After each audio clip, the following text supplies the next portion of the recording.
এই নে অর্ধেক নে। না শামিম রাখ, তুই খা। আরে বন্ধু আমি জানি তুইও খাস নাই, খা। ও ফারুক, একটা কল দাও না। ও এই সময় অনলাইন নাকি কয়, এই সময় ওই জায়গায় লাইনে থাকে, দেও। আরে ভাই আপনার জ্বালায় তো বাসায় থাকতে পারতাছি না। আচ্ছা দাঁড়ান দেখতেছি। ফজলু ভাই, তাহলে এক কাজ করি, আজকে শুক্রবার যেহেতু দুমার মাংসটা রান্না করি নাকি? শুক্রবার দোমবার গোস্ত আর ডাল রান্না করে। আচ্ছা ঠিক আছে। ফোন দিল কেনা? ও মন না এই যে ভাই দেখেন অনলাইন আছে কিন্তু ফোন ধরে না। আপনার ভাই দেখতেছি আমি 10টা বছর ধরে আপনি আপনার বন্ধুরা ফোন দিতেছেন, কিন্তু সে আজ পর্যন্ত একটা ফোন রিসিভ করছে? আবার ফোন দিছে রে। কে ভাই এত ফোন দেয় আপনারে? আরে ভাই কই না, ছোটবেলার ওই বন্ধু জানে বিদেশ আইছি, জানে এখন টাকা পয়সা কামাইতেছি, এই জন্য শুধু বারবার ফোন দিতেছে। বিদেশ আসার সময় 1 লাখ টাকা নিছিলাম, এখন মোবাইল চাইবো, এটা চাইবো, ওটা চাইবো। ও ছোট লোক, গরিব, ওটা তো আমি চিনি, বুঝেন না? তারপরে আমার ফোনটা রিসিভ করে দেখেন, কোনো দরকারি কলও তো হইতে পারে। আজকে 10 বছর ধরে দেখতেছি আপনি বন্ধু আপনার ফোন দেয়। একবার আপনি ফোন রিসিভ করেন, একবার ফোনটা রিসিভ করে দেখেন কি বলে। আমরা ছোটবেলার বন্ধু, আমার থেকে তো একটু ভালো চিনি, ওরে আমি ভালো করে চিনি। ছোটবেলার আপনি কথাবার্তা বলেন না ভাই আপনি। আর কালকে ভাই আমি একটা আননোন নাম্বারতে ফোন দিছি, আর ফোনটা ব্যাক করে সে কি বলছে আপনি শুনবেন? কি কইছে শুনেন তাইলে। আননোন নাম্বার থেকে ফোন আসছে, দেখি কলটা ব্যাক করে কে ফোন দিছে। হ্যালো, কে বলছিলেন? ভাই ওই যে আপনার পাগলা বন্ধুরা আপনারা ফোন দিছিল। কে ফোন দিছিল? আরে ওই যে মুন্না ভাই, আপনার ছোটবেলার বন্ধু। ও মুন্না। হ্যাঁ, গত 10 বছর ধরে আপনার ফোন দিতেছে, আপনি রিসিভ করেন না। আরে ভাই আমার নতুন নাম্বার। ভাই ও যদি ফোন টোন দিতে আসে আমার কাছে, আপনি আমাদের ফোন টোন দিয়েন না, বুঝছেন? সে ছোটবেলা আগে একসাথে খেলাধুলা করছি, বুঝি নাই। হ্যাঁ, এখন আমি বিদেশে আইছি, টাকা পয়সা কামাই, তখন ও কি আমার লেভেলে যায় কন? কারণ ওর লোক আমার চলতে হইব, ওর লোক আমার কথা বলতে হইব, কোনো কথা। আর আমার এই নাম্বারে ফোন দিবেন না, আর ওই ছোট লোকের বাচ্চা আমার যেন ফোন টোন না দেয়। আচ্ছা ভাই ঠিক আছে ভাই। মুন্না ভাই এবার আয়ুক, আরে ফোন দেওয়া মানে আমার ফোন দিয়া। হ্যাঁ ভাই সবই তো শুনলেন। এরপরেও কি আপনি কল আপনার বন্ধুরা আমি আর ফোন দিতাম? আপনি আর আমার কাছে আইসেন না তো ভাই। ও ফারুক, রাগ করো কে ভাই? তুমি জানো তোমার এই গ্রামের মধ্যে অ্যান্ড্রয়েড ফোন, দামি ফোন, ইমোটিমো আছে, ওইটাতে ফোন দেওয়া যায়। তুমি যদি এরকম করো আমি কই যাবো কো ভাই? হ্যাঁ মুন্না, তুই কি একটা বারের লেগে বুঝছ না? তুই যে বন্ধু বন্ধু করে পাগলামি করতেছ, এদিক দিয়ে শামিম যে তোর এরাই চলতেছে। শোন, মানুষের যখন টাকা পয়সা হয়ে যায় তখন মানুষ পরিবর্তন হয়ে যায়। শামিমের আজকে অনেক টাকা পয়সা হয়েছে, শামিমও পরিবর্তন হয়ে গেছে। এই কথাটা একটু বোঝার চেষ্টা কর। আরে বন্ধু তুই এমন করে কইস না, ওই আমার ছোটবেলার বন্ধু, হয়তো ব্যস্ত থাকে এলেও ফোন ধরতে পারে না। তোরা যদি এরকম করে কস আমার মনটা তো ভেঙে যায় বন্ধু। শোন, তোর মতো বন্ধু রে এখন আর আমার দরকার নাই। তোরা এখন হয় ভুলে গেছে। কি কস? ওই আমাকে শৈশবের কথাগুলো এত তাড়াতাড়ি ভুলে গেল। আমি স্কুলে না গেলে ওই স্কুলে যায় না, একটা রুটি খেলে দুজনে ভাগ করে খাইছি। বন্ধু মুন্না, আমি আয়া পড়ছি, আমি তোর লগে কাজ করবো। কিরে শামিম, তোর না আজকে পরীক্ষা?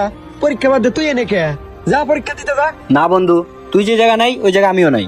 দেখ বন্ধু, পাগলামি করিস না, তোর একটা ভবিষ্যৎ আছে। আমার নয় অভাবের সংসার, আমার বাবা মা আমার পড়ালেখার খরচ চালাইতে পারে না। তুই এরকম পাগলামি করিস না, তো যা পরীক্ষা দিয়ে আয়।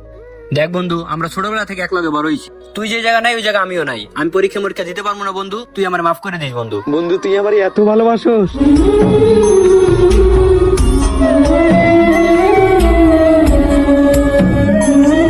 চল বন্ধু, আমি বাইরে বয়ে থাকবো নি, তুই পরীক্ষা দিস, তারপরে তোর পরীক্ষা দেওয়া লাগবে।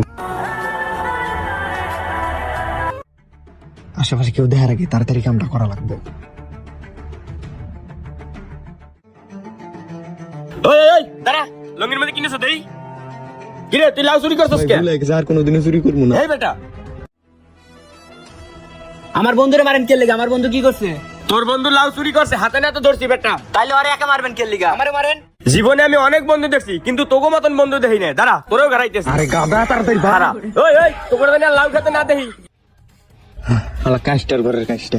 আর বন্ধু তুই এটা কি করলি? তুই আর ভিতরে ঢুকতে গেলি কে? আরে আমার সামনে তোরে একজন মারবো আর আমি চাই চাই দেখমু। তোরে মারতে হইলে আগে আমারে মারতে হইব। যাই হোক বন্ধু, লাউ চুরি করছি, এখন এটা দিয়ে আমরা চুরি বাতি খাবো, চল।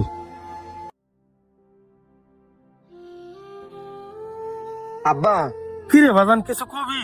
আব্বা তুমি তো জানোই আমার বন্ধু শামিম বিদেশ যাইবো। এখন বিদেশ যাওয়ার লাইগা আমার কাছে 1 লাখ টাকা চাইছে। জীবনে কোনোদিন কোনো কিছু চাই নাই। এখন তুমি যেমনি হোক আমার 1 লাখ টাকার ব্যবস্থা করে দাও। না কইরো না। ওরে বাবা, আমরা হলাম গরিব মানুষ, এত টাকা কই পাবো? আব্বা ওই যে আমগর যে একমাত্র ধানের জমিটা আছে না, জমিটা বেচা দাও। ও বাবা, ওই জমিটা যে তুই ব্যস্ত কইস, ওই জমিতে যা ধান হয় তা তো আমাকে বছরে মাত্র হয়ে যায়। এখন যদি ওই জমি বেচে টাকা দেয় তাহলে তো আমাকে সংসারই চলবে না। আর আব্বা তুমি এটা নিয়ে চিন্তা করতেছো কে? ও আগে বিদেশ যাক, ও বিদেশ গেলে আমগো টাকা পয়সা সব পরিশোধ করে দেবো। আচ্ছা তুই যেহেতু এত করে বলতেছোস, তো তুই বাড়ি যা, আমি তো এই জমি বেচার ব্যবস্থা করতেছি। আচ্ছা আব্বা ঠিক আছে, তাহলে ব্যবস্থা করো। আচ্ছা যা।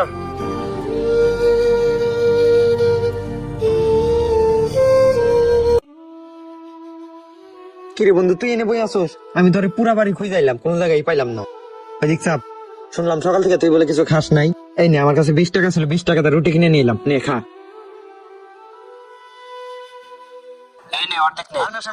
তুই খা। আরে বন্ধু আমি জানি তুইও খাস নাই, খা।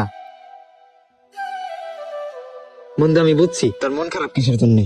আসলে আঙ্কেল যে সিদ্ধান্তটা নিছে তোর ভালোর জন্যই নিছে। তুই বিদেশ যা, সফল হয়ে ফেরত আয়। আর বন্ধু এত মন খারাপ করতেছিস কিসের জন্য? 10 বছর তো হাতে গোনা কয়েকটা দিন, দেখতে দেখতেই যাইবো গা। আর বন্ধু তুই বিদেশ যাওয়ার লাগে 1 লাখ টাকা চাইছিলি না, টাকাটা আমি ম্যানেজ করছি, বিকালে তোরে দিয়ে দেবনি। বন্ধু আমার যদি ক্ষমতা থাকতো রে, তোর লগে প্লেনে পাকনা ধরে চলে যাইতাম, চলে যায় 2 বন্ধু একসাথেই থাকতাম।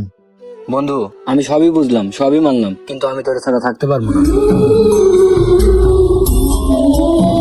আরে বন্ধু মন খারাপ করলে হইব? তোর না আরো কত কিছু কেনাকাটা করা বাকি।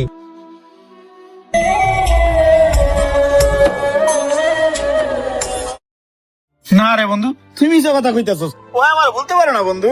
আমি বন্ধু দেখছি, কিন্তু তোর মতো বন্ধু দেখি নাই। তুই যে হ্যাঁ লেগে বন্ধু বন্ধু করে মারতেছ, হ্যাঁ তো তোর লেগে একটা বারের লেগে ভাবতেছে না। চল এসব পাগলামি করা বাদ দে তো, আয় চল।